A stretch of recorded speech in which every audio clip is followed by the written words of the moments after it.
What's up, guys? We're back. Shade Tree Mechanic here. We are going to do front brake job on the ARTICAT 500i. She squeals when I brake real hard, and so I'm just going to change out the brake pads. I'm hoping that that'll fix the issue.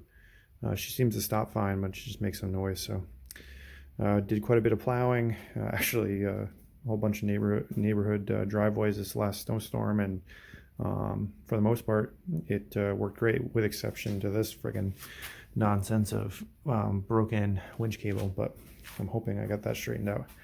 But otherwise she really worked awesome. Pretty impressed with it. So stay tuned, we'll get this video going.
All right, so I was not planning on discovering a double piston brake caliper. It's hard to tell because I got it sped up, but there are that where it's leaking brake fluid.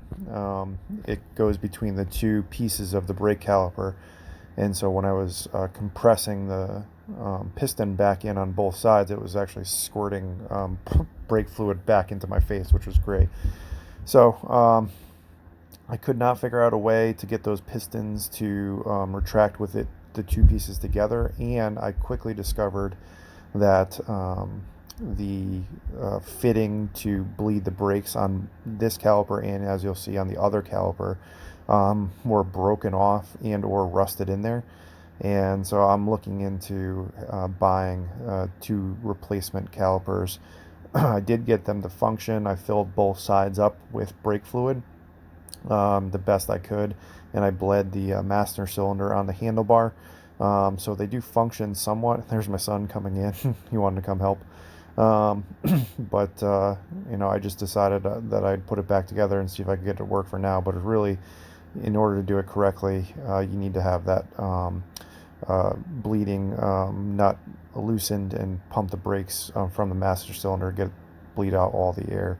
Thankfully, it's not a car, and I don't plan on going ripping more than like 30 miles an hour. But it's just something that came up that surprised me. So here's me putting everything back together, and I'm gonna move over to the other tire once I finish up on this.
As soon as I took off that wheel, I realized that this did have a bleeder screw, but it was rusted on there. I did try to get it off with some needle nose vice grips, but it did not work. So again, like I said, I'm gonna have to get 2 new calipers. But it's pretty straightforward. You take that pin out. There's like a little cotter pin. Both brake pads on both sides were pretty worn. We don't know yet if that was actually the cause of the squeak or not, but I have to check. There is one more brake pad, rotor, whatever it is, in the rear. I don't even know if it's a disc or if it's a drum, but do have to check that out. Like I said, I tried to move those pistons without taking them apart. I really could not get them to move without separating the two. So yeah, I used this huge C-clamp and was able to get in there, but it still wouldn't move. It's kind of on a weird angle. But I did get both of them together, and me just getting frustrated and saying, fine, I'll just take it apart here.